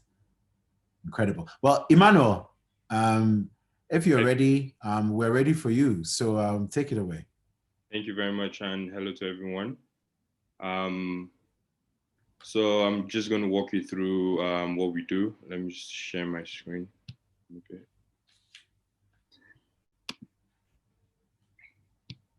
All right. Can everyone see my screen? Yes, we can. All right, great. Okay. So my name is Emmanuel Assam. I'm the founder of Gamma Energy. And the reason why I started Gamma Energy was because in 2015, I came across a worrying statistic is that Ghana is ranked 5th highest globally for the rate of deforestation. And the main driving reason for this was security. Security split into two: food security, and it was agricultural expansion. We had to clear more land to grow more food to feed the growing population, and we needed energy to cook the food that was grown. And at that point, I realized that Ghana and its citizens and the rest of the global world needed more, didn't have to suffer environmentally or health-wise, and they needed more friendly solutions to do what they needed to do, the basic need to cook and eat. And at this point in time, our first objectives were better. But immediately also, we realized that even though we wanted to go on this journey, we had to do it from a more sustainable manner. Now, the problems we're trying to tackle are deforestation, clean cooking issues, and climate change. I've already talked about Ghana being having one of the highest rates of deforestation. And wood, charcoal, and firewood are driving that. But when we talk about clean cooking, it's sad to know that a lot of people do not have access to clean cooking fuels, and about 18,000 people per year die in Ghana as a result of using polluting fuels or inefficient practices. And we all know about the challenge of environmental issues and of inadequate waste management options. So through one solution, we're trying to address these three problems. In relation to the SDGs, we're trying to tackle good health, which it means, and when you use a fuel, you don't have smoke that kills you. We're trying to create energy solutions which are affordable so it can be widely spread. Decent work and economic growth for jobs. As Sango mentioned in his talk, people in rural areas and both in the city need jobs to survive. We're looking at sustainable cities, and most importantly, in the age of 2020, climate change is real. We see what's happening in California, and soon it could be us if we're not better prepared. And this is our main value proposition, creating a solution which is sustainable, very affordable, and renewable, all in one. Can we do it? Can we do it? Yes, we're already doing it, and we're already meeting people. This is what our product looks like. This is it in the video, burning in clean cooking stoves. On the left, you have a Japa stove, which is widely available. And on the right, you have it using in an improved cooking stove. So we have a product which uses, which is fuel efficient and also can use more fuel efficient stoves. What is our traction so far? So far, as of now, we've reached over 100 homes. We've reached over five plus businesses. We've recycled about 50 plus tons, metric tons of waste, and we've saved about 10 plus trees from being cut down to either use for making charcoal or firewood. I'm the lead of this team, and I'm supported by Edmond Dupaza, who is also an Ashesi alum, Ashesi, and SA is our business development coordinator. Thank you very much. Well, thank you, Emmanuel. Have you ever gotten into that position where someone tells you, for example, that the smoke that comes from, how they used to do their business actually gives the food flavor? Have you ever faced something like that? Like, how do you even react to something like that? It was interesting. To answer your question, we reacted to it positively because it was interesting when we were designing the product with the customer. They realized that we they'll use some particular foods to cook. They'll use gas, LPG gas, to cook some particular foods because they needed it fast, but they also didn't want to lose the taste. And that incorporated the type of energy solutions that we wanted to keep. So what our product does is to make you keep your charcoal or your firewood smoky taste, but reduces the smoke that kills you whilst you use the normal fuels out there. So yeah. All right. Thanks, man. Thank you so much. Well, we're going to have Ellie coming up next. Ellie, and we're ready for you. The floor is yours. All right. Let me share the screen.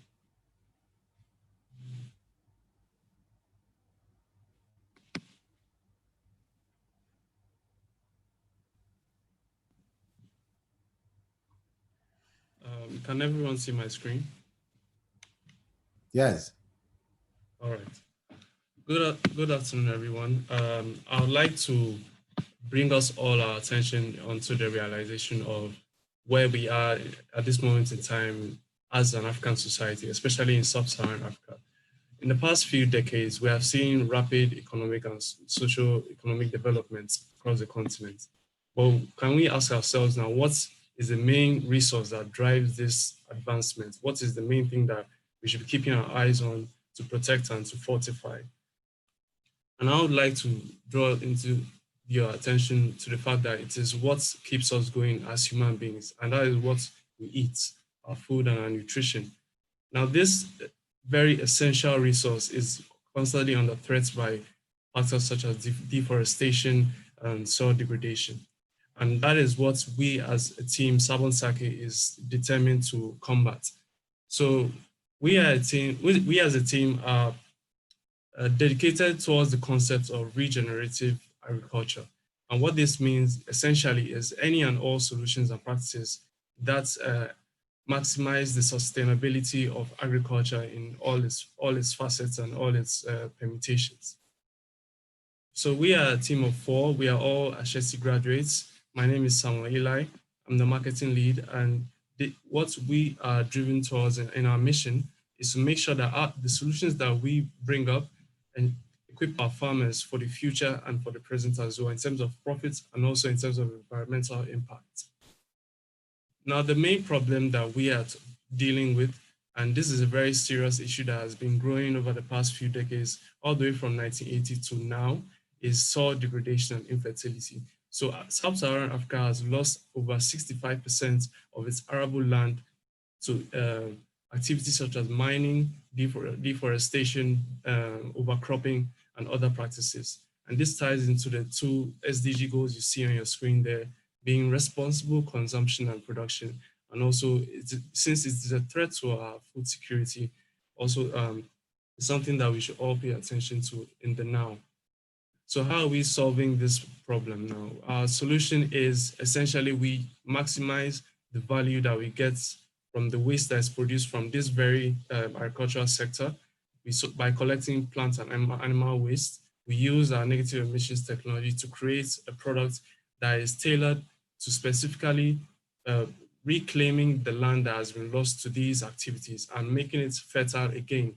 So instead of farmers having to find new land once the land they've used has been depleted and is devoid of nutrients, with our product, they can revamp the land they have used and avoid that unnecessary consumption of resources that is finite in land and nutrients. So this is our product, our flagship product as of now. It improves soil fertility, it boosts crop yields by 25% per hectare, and it filters out soil toxins over time. So when you apply it in a single planting season, the effects gradually increase over time and fortifies the fertility of the soil. So our milestone so far, the first thing we did was to develop our first bio blend, which is essentially the soil amendment I am talking about. And we have done 3 successful trials in various regions, including the Volta region in Accra, in Ghana here. And we have signed partnership agreements for sourcing raw materials to make it easier for us to produce our products on time and efficiently at low cost to us. And we have commenced the first batch of 25 kg bags in the past quarter. So that is Sabon Sake, and thank you for listening. Well, thank you, Ellie. Ellie, quick one. How ready are you guys in terms of scaling? Because clearly what you're doing is going to impact a lot of people within the agriculture, supply chain. And I'm guessing people will be coming, looking for the resource that you have made available. How ready are you guys to produce on a much, much larger scale, considering the potential of, other people coming in to seek the solution that you offer? Yes, thank you. That's a very good question. What we have thought about is we are adopting a decentralized network of production, whereas wherever we collect our raw materials from, which is the animal and plant waste, which would ideally be around a farmer community where a lot of farmers reside. This is the exact same location where we'll be building our mini factories, our satellite factories. So in essence, we will scale our production as and when the demand within these areas grows. So sourcing ties into scaling for us so that we do not have to incur unnecessary costs in terms of transportation. And also it allows us to easily scale on a higher level over time. I see. I see. Well, thank you. And finally, we have Nature with V Farms. Nature, the floor is yours. Okay, good afternoon. Can everyone hear me? Yes, we can. All right, thank you. So I'll start by asking 3 good questions. And these questions are, 1, did you know that pork is the most consumed meat in the whole world, even though it is not consumed by the 2nd largest religious group in the world? Did you also know that pork is the 8th most nutritious food in the world and technically the most nutritious animal protein? And finally, did you also know pigs are the cleanest animals in the world and it is we humans who make them dirty? With all these interesting facts about pigs and pork, it is very difficult to find lean pork in the nearest supermarket, abattoir, as compared to chicken and beef in Ghana. And the problem is very worse in underserved communities, that's deprived communities in the country.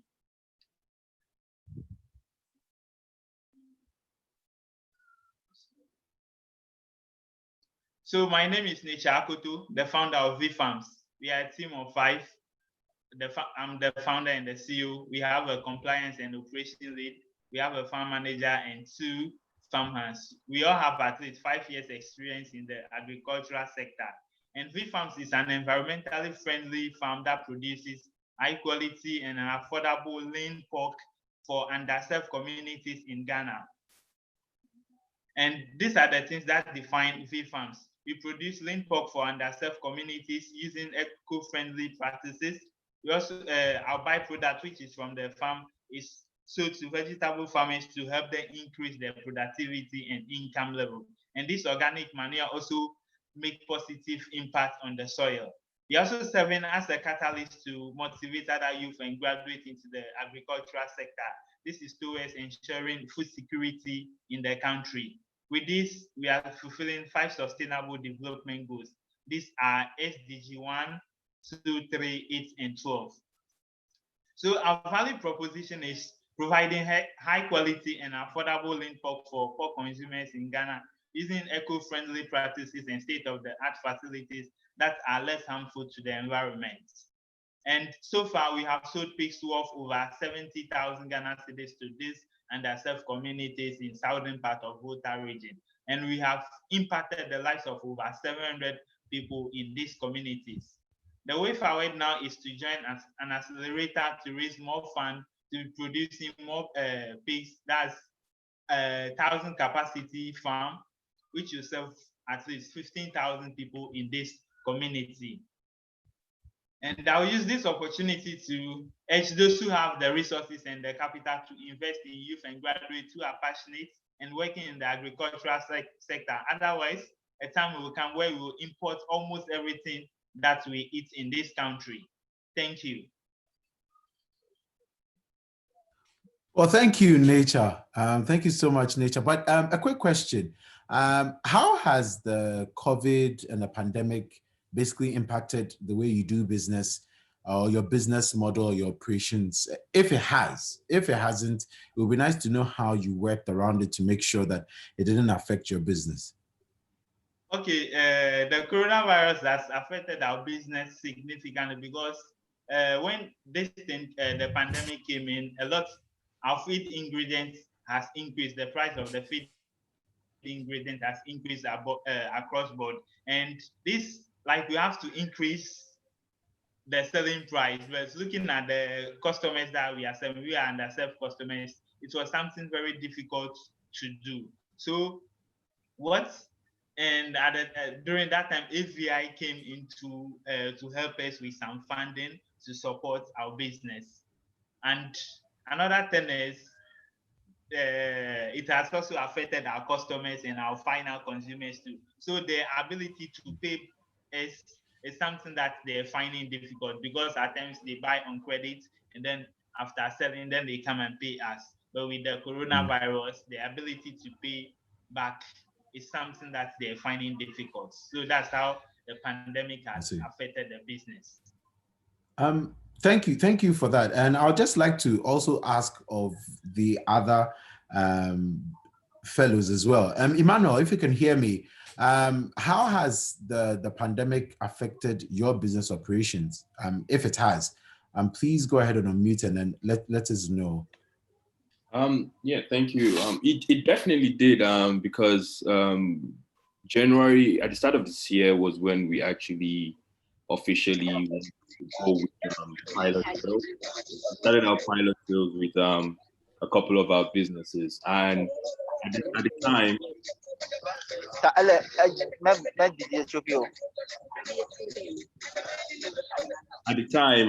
sorry, Nature, if you could kindly mute for me, I would appreciate that. Thank you so much, Nature. Emmanuel, please go ahead. Yeah, sorry. I was saying that at the time, we were focused on. I'm not sure where the sound is coming from. Yeah, I'm trying to find it myself. I think it's Gordon. What's Gordon? Gordon is chilling. Yeah. Go ahead, Emmanuel. Yeah, so at the time, we were focusing on businesses, that's B2B customers, and those were restaurants, hotels, institutions like schools. And when COVID hit, those were the first places that had to be shut down because of social distancing protocols. So we had to think on our feet. It was difficult. We had to figure out what we were going to do within a space of 2 months. The household segment was something we definitely considered. It was part of our initial plan. But the households are much more difficult to convince, because one of the difficult things of what we are trying to do is awareness. We are trying to, it's very, very difficult to change people when they're already used to something. So we realized that the effort we're going to spend in convincing one household customer is the same effort we're going to use in convincing one business, but the business was going to take more volume from us. But now when COVID hit, we had to now start thinking about the households, because everyone had moved home and everyone was most likely going to cook from home. So it took a while, but we worked our way, and through the support of the AVI, we were able to get some households, test our products, even though we were going to try to onboard them maybe sometime next year. But COVID, it was good and bad, but all around positive. I like that. Ellie, on your side as well, what was COVID like, and what was the impact of COVID on your business, if any? And has it changed your approach to how you operate? Yes. When the COVID issue came about, what really changed in our business was how we interact with customers outside, let's say, Greater Accra region. So initially, we had representatives in those regions who we could call and sort of get them to meet with the customer one-on-one. But since that wasn't possible anymore, we decided to now rely on a new solution, whereas we had to hire dispatch drivers who could deliver our product to them and ensure that they follow the COVID-19 social distancing protocol, so as to, give the customer that level of confidence in engaging with us as a business. That was the main impact in our business model. Yes. I see.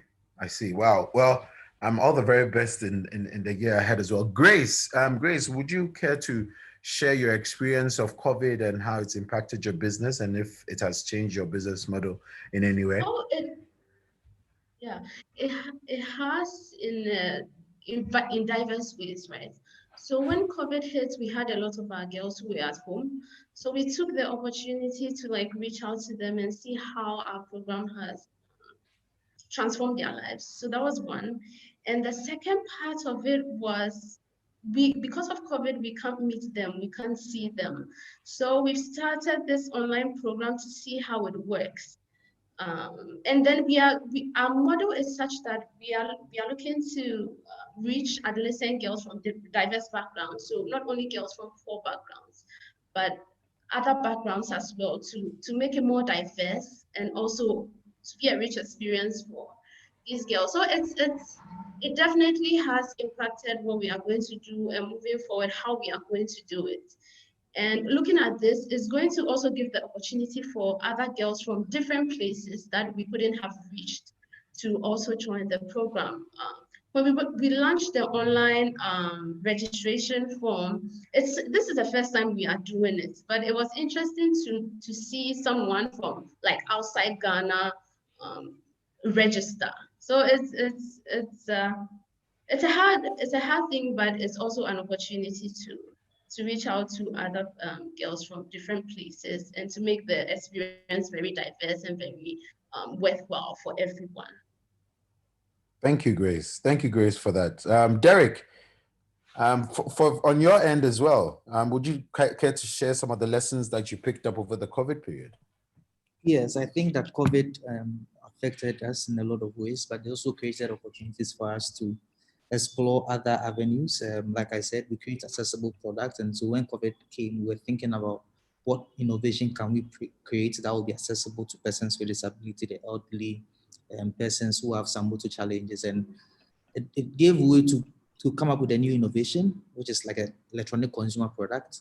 It also gave us the opportunity to spend more time in development rather than marketing and sales. And so I think that COVID gave us that space to develop more.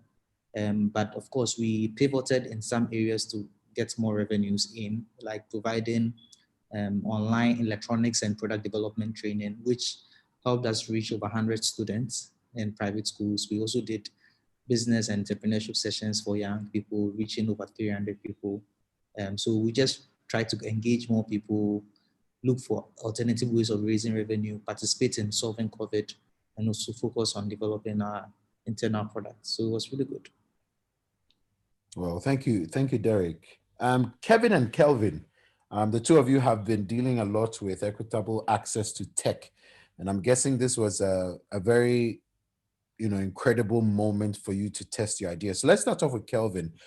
Kelvin, tell us about your experience over the pandemic period, and has it changed your approach to business in any way?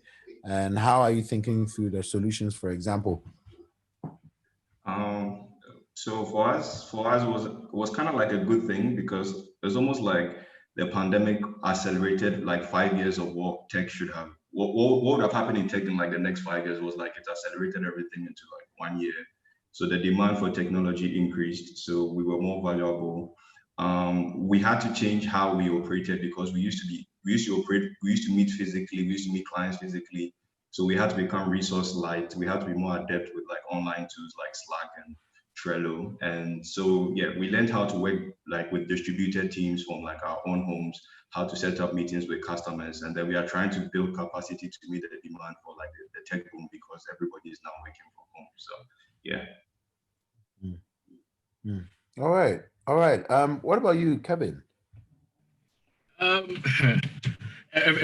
COVID period was actually very, very interesting for us. On one hand, we saw a spike in the demand for deliveries, but on the other hand, we saw a reduction in the number of delivery companies that were available because a number of them had to close down because some of their riders went back to their families. And so for us, it presented us with a challenge where we had to change how we about onboarding these agencies.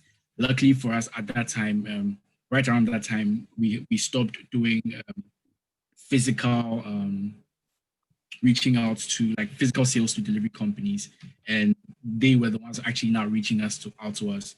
So it went heavily on our operations side to do online onboarding and to be able to get them abreast with the technology. I think that's where a lot of the challenge was. Besides that, the COVID actually seemed to have boosted our operations as well, especially with demand and the delivery companies joining our network.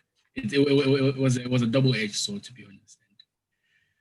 And interesting times. It's actually shaped how things move forward from now on. That's really interesting to know. So let's hear from Jennifer. I don't know if Jennifer is with us. No, she hasn't been able to join. So we can talk to Unfortunately, Comfort. well, Comfort. Yes, Comfort. Comfort. Let's hear from you as well. Do tell us about how everything has come together full circle, literally, and how the pandemic affected everything, and how you are how you are basically forging ahead from the pandemic. It's not passed completely, but I'm guessing that you've put in place some measures to make sure that your business is able to survive the period. Okay, thank you very much. I'm so sorry, at the beginning my computer decided to freeze. So can I go ahead and do my pitch first? Well, first, yes, please. So you, question and then your pitch. Yeah. Okay. So during the pandemic, we needed to halt operations because we do plastic waste. We were kind of scared to go out there to pick plastic that somebody has put in his or her mouth to use to make our products. So we decided to channel some of our resources into making safe nose covers for people to sell, to also sustain our finances. So that's what we were doing for some time. And now we have restructured, we are back into doing our own, our main business. We have found a way of dealing with the plastics, so we are not at risk. So that's I like that. how far we So got. tell us about the business and unveil, all the solutions that you have, for the rest of the community. So please go ahead. Okay, thank you very much.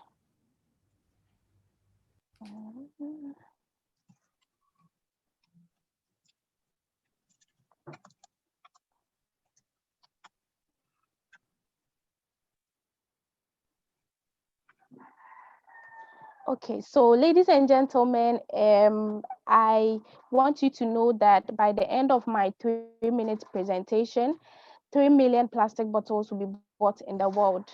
Only 9% of that will be recycled. And in a developing country like Ghana, the rest will end up in drainage systems, causing annual floods that claim lives and property. Over the past 50 years, over 4 million Ghanaians have been affected by this problem, and my own family was a victim of it in 2013. This problem has caused the country economic damages exceeding $780 million. Eco Fashion, my company, is combating the issue of plastic waste pollution by upcycling plastics into crafts and fashion accessories. We are making eco-friendliness a lifestyle among people by campaigning for reduce, reuse, and recycle of plastics through the marketing and selling of our products. And through our work, we are also contributing our quota to the attainment of SDG 3, 8, and 12. So when customers choose our products, they get the opportunity to use eco-friendly crafts and accessories that are artistic, are convenient to buy, and provide a sense of environmental consciousness, which is the ultimate. The feeling of knowing that you are helping save the environment in your own small way by using our products. So please meet my team. I am the team lead, Comfort Apia. I have a degree in business administration from Ashesi University. We have Kofi, who is in charge of engineering of our products. He also has a degree in mechanical engineering. Then we have Elvis, who is in charge of research and development and social media marketing. He also has a degree in computer science. Then we have Mr. Awokoya, who has expertise in various startup spaces in Nigeria. He is our advisor. Since our inception, we've been able to save over 1,000 plastic bottles and 1,800 plus sachet rubbers in the making and selling of our product. And currently, we are in the process of obtaining machines to help manipulate the plastics to make our work easier and faster. We believe that when we are able to put this system in place, we'll be able to save 3 million plus plastic bottles yearly. And so we are appealing to everybody here to join hands with us by getting a couple of our products, partnering with us, or connecting us to people within your network who can help us in one way or the other. And together we save the environment for the future generation after us to also have a place to live. Thank you. Thank you. Comforts, nice fancy bag to close off your presentation. I like it. Thank you. I like it. Wow, it's been really remarkable learning all these stories and picking up a couple of lessons as well from the fellows for this year. I can only imagine that you guys will be going on to greater and bigger things. And congratulations to all of you as well once again for making this far, and all the very best for the months and the years ahead. We're going to have a very short video for you guys. You know, we bring you the very best. So we're going to have a very short video for you guys. So enjoy this very interesting video that we have for you.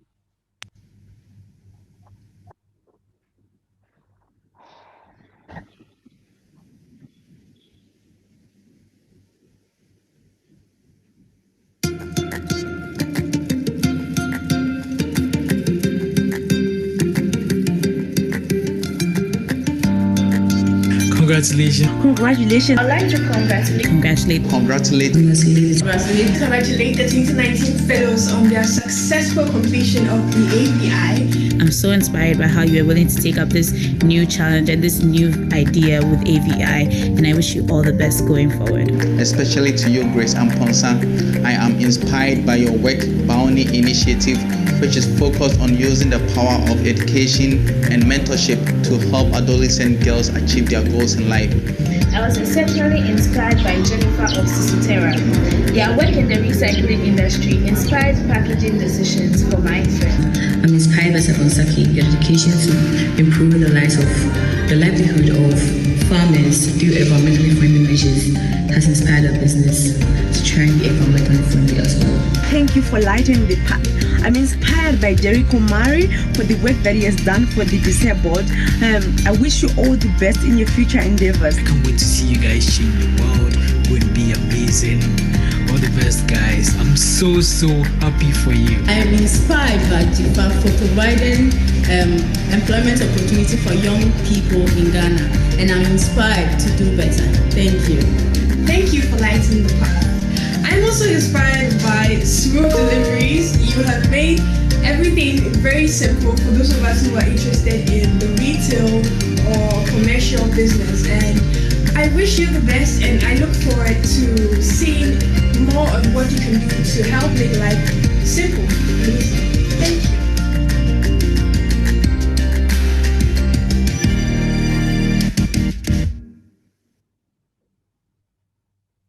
I have one more special video to share. And for our fellows, we are so grateful for everyone that stayed on board through technical difficulties. We all know how this works. Special thanks to Sangu, of course, who joined us earlier. Many special thanks to Philip Ashon, for our MC, for also guiding us through this. We're super thankful and incredibly grateful. So if you all wouldn't bear with me for one more moment, we have one last video, and then I will give you directions on how we will transition into our breakout session. Thank you so much, everyone, for staying on board this long and investing in our flows.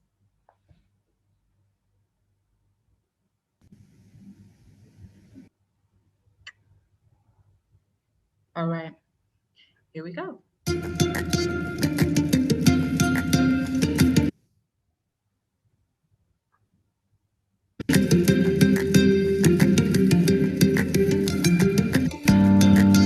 Congrats.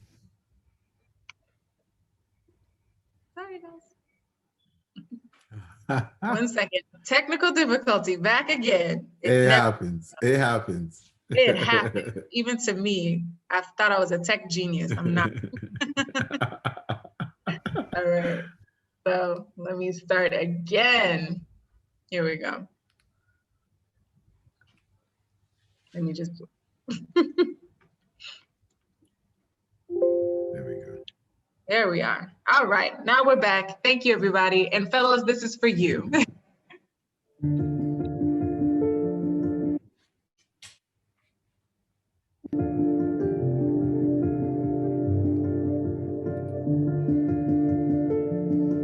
Hi, my name is Akpene Diata Hoga, creative consultant and co-founder of Creators Anonymous Africa.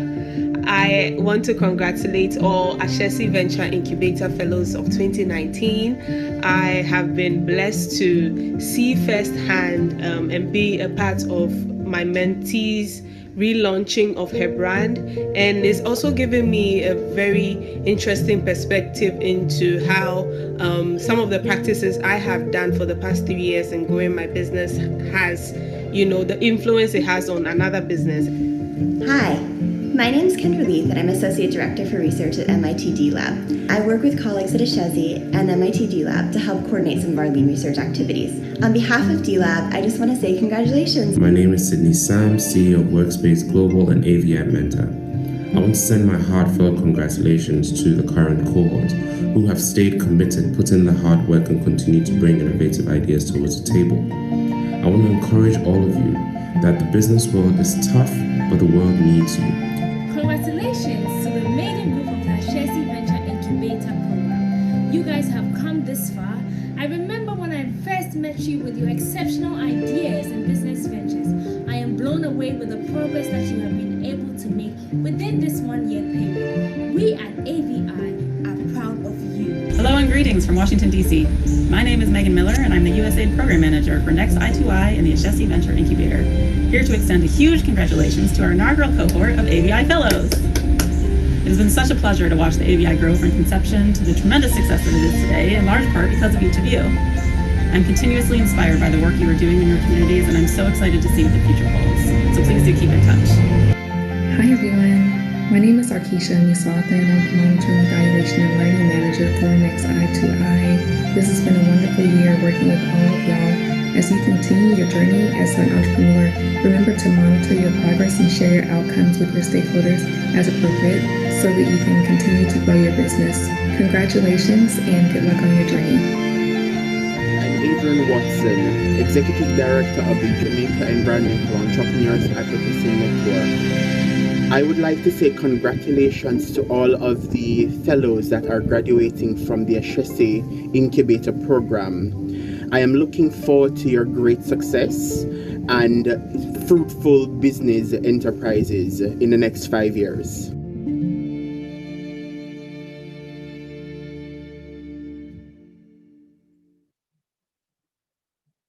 Thank you, everybody, for joining in for our demo day. I can't thank you enough for the support that we've gotten for all of the works that we've been doing with the incubator. We recognize wholeheartedly that, of course, as Sangu mentioned, that entrepreneurship isn't easy. It's not an easy road. It's a very challenging road, which is why all the more we have to celebrate and support these young entrepreneurs as they exit our incubator and enter into the real world with their businesses. They need individuals like yourselves to support them, to promote them, to be mentors to them, to be advocates for them. You've seen them on this platform. Please share their works, share what they're doing, share their stories. They need you to grow, they need you to develop. So we're just thankful wholeheartedly that you all took the time, 2 hours long, to indulge us, to hear the stories and listen to the fantastic works of these entrepreneurs. And to our fellows, thank you so much again from behalf of our Next I2I team for really coming through this journey with us. I know that it's been an arduous road ahead, learning, relearning, unlearning, testing, and trying again, but you made it and you got to this point. So we encourage you to continue to keep going. So we understand that the transformation of Africa doesn't depend upon just one person or a group of people, but a shift in mindset. And if we develop the type of entrepreneurial leaders who don't just think about building the next big thing, but create the types of businesses that intentionally build systems and structures that lead to social impact, then we will actually see the change. And that's what we're hoping to see here today with our entrepreneurs. So congratulations once again. We're excited for your journey. So what's going to happen next in our presentation is that you all have gotten the link that Aram has shared in the chat. So within that, what you're going to do is go ahead and re-register through that link, because your your emails are tied to a breakout room that you actually registered for with the webinar. We'll spend about the next 20 to 30 minutes, not taking up too much of the time, to go ahead and actually engage with the fellow that you indicated. So please take a moment. I'm going to put that screen back up again. Sorry, the internet is not my friend at the moment, but put it up again. Aram is sharing it in the chat once more. And so please kindly re-register there. I'm going to start that particular room. And what's going to happen again is that you will enter into the breakout room of the fellow that you chose initially. Now, if you end up in the main session room with me and need direction to go to a fellow, I will place you in the room with them so that you can engage with them once more. So after that, if you find that whilst you're in the session, you want to engage with another fellow, just exit the breakout room and come on back to the main session, and I will guide you to the next room that you're interested in. So this is an opportunity to ask more questions, learn more about their businesses intimately, and also just get a chance to see who our other fellows are if you were just curious. So please, at this moment, feel free to go forward to register. I will start the next breakout room in about 2 minutes. So in this, after that, this particular webinar will close and you will be invited to the breakout room. So thank you, thank you, thank you. Thank you to Ashesi, thank you to Philip, thank you to our team who helped to put this together. A big shout out to our communication specialist, Jemima, and her team for also helping with the pre-production of all of this. We're immensely grateful. Thank you to MIT D Lab, and thank you to USAID. We'll see you in the breakout rooms.